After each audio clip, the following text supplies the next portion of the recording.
It's the 19th of February 2019. I'm David Griffin and I'm here at Youlgrave Cricket Club, and I'm talking today to Peter Abbott, Frank, Richardson, Dave Tarlton, and it's Youlgrave Lodge. Well, thank you for correcting me, gents, because it's my first visit to Youlgrave Lodge Cricket Club.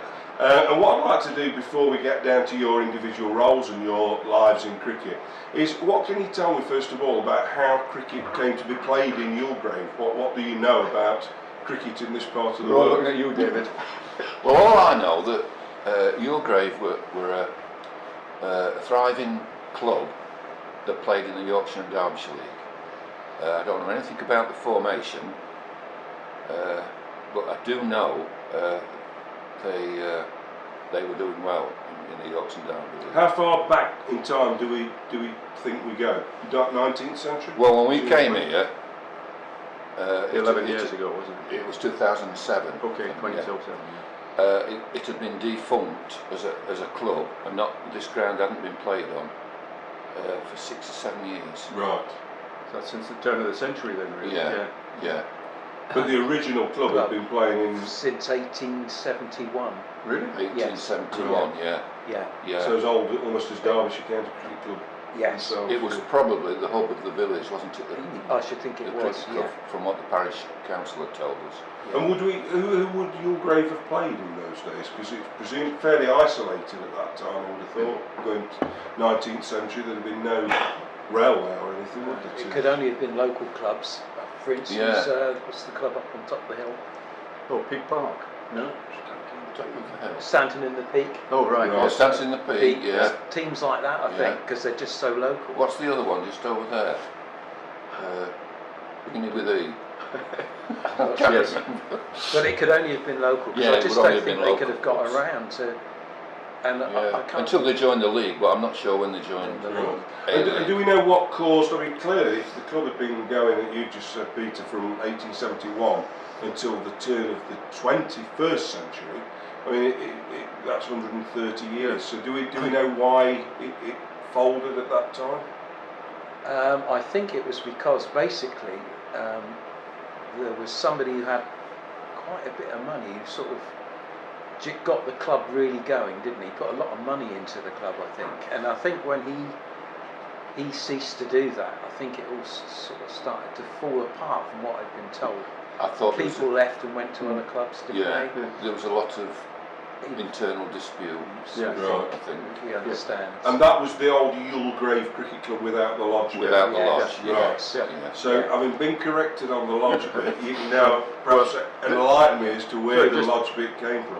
The other thing about the club folding, something I heard, and I can't remember who from, was that although they were winning things, it was just 2 or 3 players, scored the 50s, 100s every match and took all the wickets. And the other 7 or 8 just had to stand around, and they got fed up with it and just stopped turning up. Whether there's any truth in that, Dave, I don't know. Yeah. But I know it has happened in other clubs. Yeah. Anyway, So the lodge bit. So where did the lodge bit come from? Well, it came from Duckmanton Lodge, because that was our home previously to coming up here. So that was Duckmanton Cricket Club. Duckmanton Lodge Cricket Club. Yeah. Now we weren't Duckmanton Lodge. We changed our name to Duckmanton Lodge. But if you want me to tell you about the lead up to all Absolutely. that, yeah. Well, AGD were the first users. AGD Cricket Club. That was the old Accountant General's department in the post office. In the post office. They had the big building at Queen's, overlooked Queen's Park. Yeah, Chetwynd House. Yeah. Now they were formed in 1961 in Bickley in Kent, and then the whole kit and caboodle came up to Chesterfield in '63. It was like a 5-year project. It's quite an amazing move. Yeah, really, they built a whole estate. Why did it move? Why did it move? 63. There was a sort of general move out of the big city, wasn't there? There was a general Midland move. Bank came to Sheffield and that sort of thing. Because they didn't want everything centred around London in case, probably war or attacks or whatever. They wanted to spread it into the provinces. And so the idea, I think the Chesterfield Council went down to London 1958 and they convinced them that it would be a good idea to move to Chesterfield. I think there were other venues involved, other towns or cities, but Chesterfield got the vote of confidence. And in they built Lounsley Green estate for the Londoners, but they didn't just come from London, there was some from Harrogate. So, you can scarcely imagine that happening today, can't you? It's like DVLA in Swansea being relocated to somewhere on the outskirts, Leeds or whatever. At the time, there were 1,000 people involved, and I think they recruited 600 and something from Chesterfield, and my mother was one of them, and my auntie. And most of them came to live at Lounsley Green, and there was a cricket pitch there. Now, I do know that I've got scorebooks dating back to '68, so I think we began playing cricket up here in '67, '68. Right. I wanted to see someone from the club who was a little older than me that might have remembered exactly, but I'm pretty sure it was round about. Does that record what league they were playing in at that time? Well, in the scorebooks we were in the old North Derbyshire Cricket League. Right. Do you remember that? No, I don't. No. But presumably it covers, well, how far's north? I mean, it could be some long trips, I would imagine. Youlgrave. No, I can't remember Youlgrave being in it. Right. No. So I joined in '70, and we moved to Duckmanton Lodge, which is the civil service club, which was already functioning as we used to go to discos on a Thursday night and Sunday at Duckmanton Lodge. Showing your age. Yeah. Discos. I think somebody by the name of Norman Menzies told me that he'd purchased the ground for as little as £1 or something like that, yeah. And it had football facilities, tennis, archery, bowls.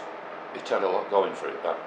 And what got you, David, into playing cricket? Was it a family thing, or was it just friends playing, or school? No, from school. I've always had an interest in cricket, and I started off at Asland, and then I worked at the AGD, and I got to know some of the people there, characters, and I joined the club, and we only had one team then, and that was 1970, and I stopped there till about '79 when my children were they were wanting my attention, shall we say. So I didn't play at all for about 10 years. Well, can I just pause you there, just go on to Frank, because I'm interested in where your cricketing journey began. Were you a schoolboy cricketer, or did you go straight to club cricket?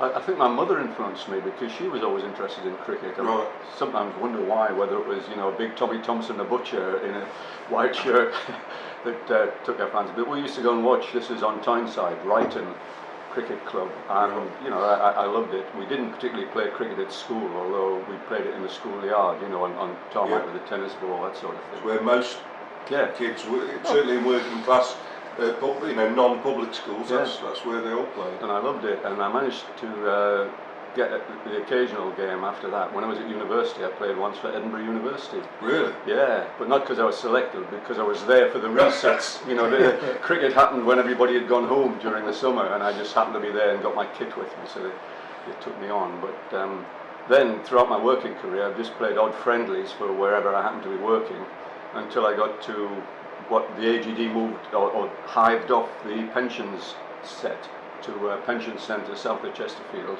and I joined them.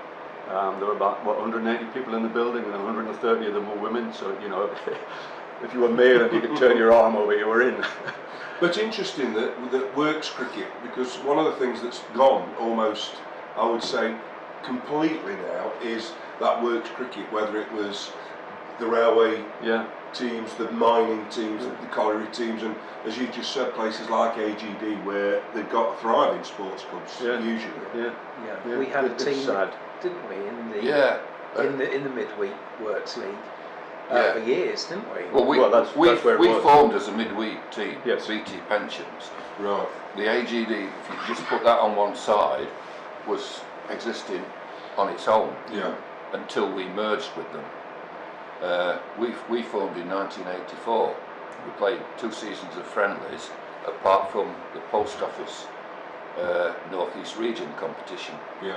which we'd entered, and then we joined the Chesterfield and District. And was that Midweek. evening cricket? Or This was it- evening yeah. cricket only, apart from this Post Office region, Yeah. which we had a day off work for to go and play. Ooh.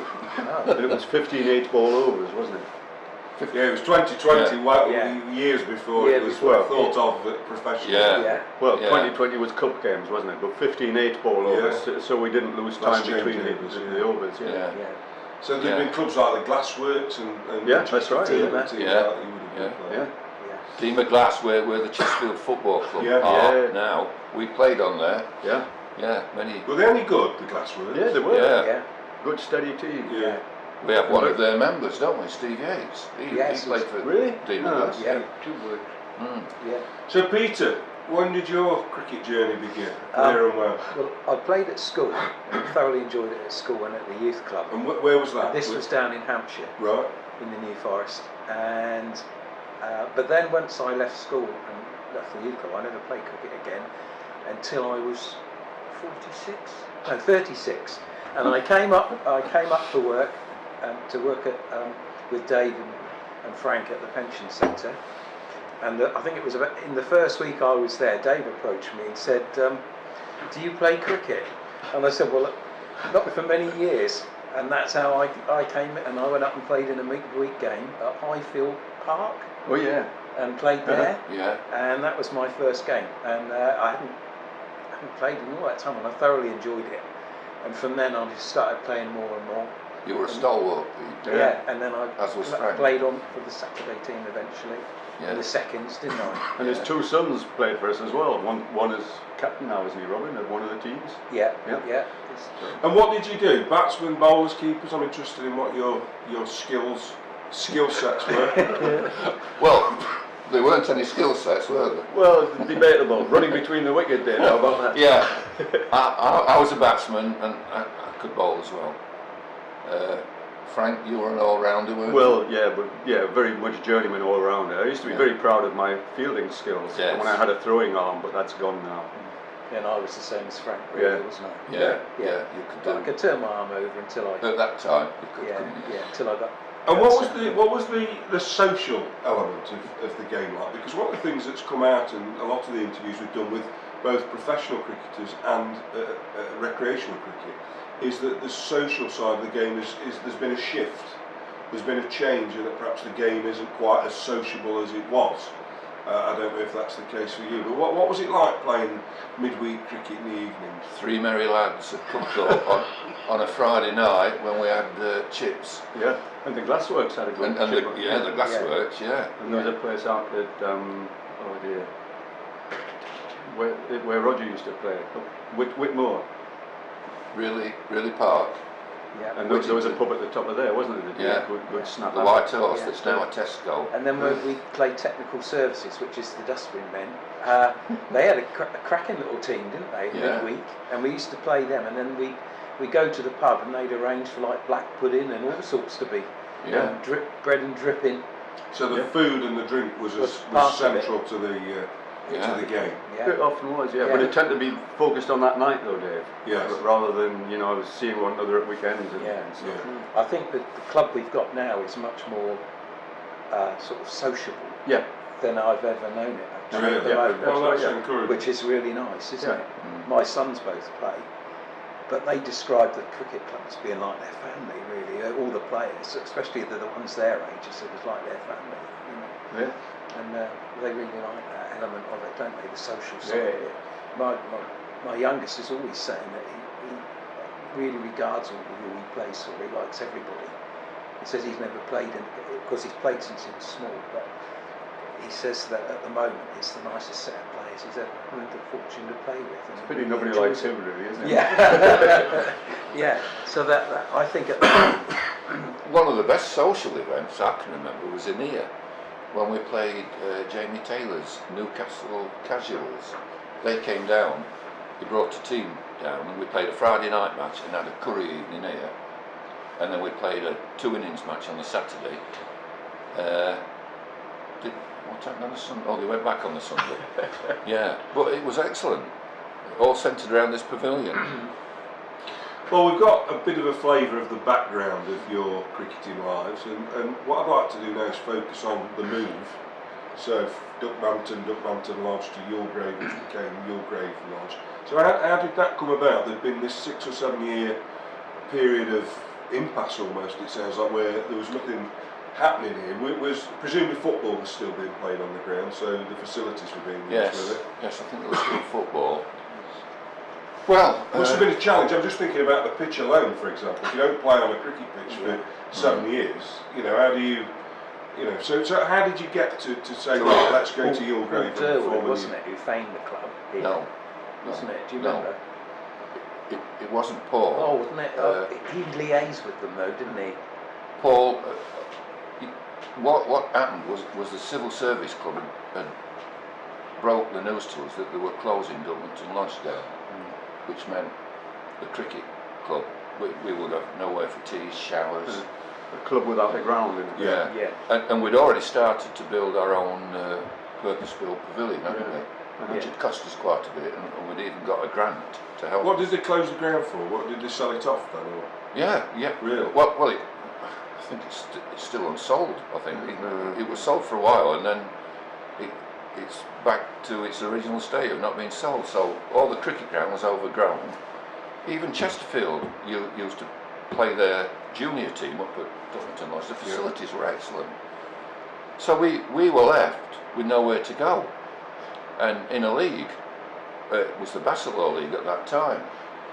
So I'd had a heart attack in 2004, and my son and daughter and I decided we'd go on a tour of Derbyshire, and Laura and I came to Youlgrave with my eldest granddaughter, and I said, let's go and have a look at this cricket ground, because I knew it hadn't been used for a while.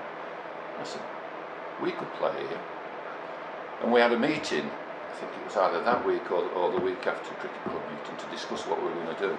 And I mentioned it, that Youlgrave was vacant, and that's when Paul Durwood came in.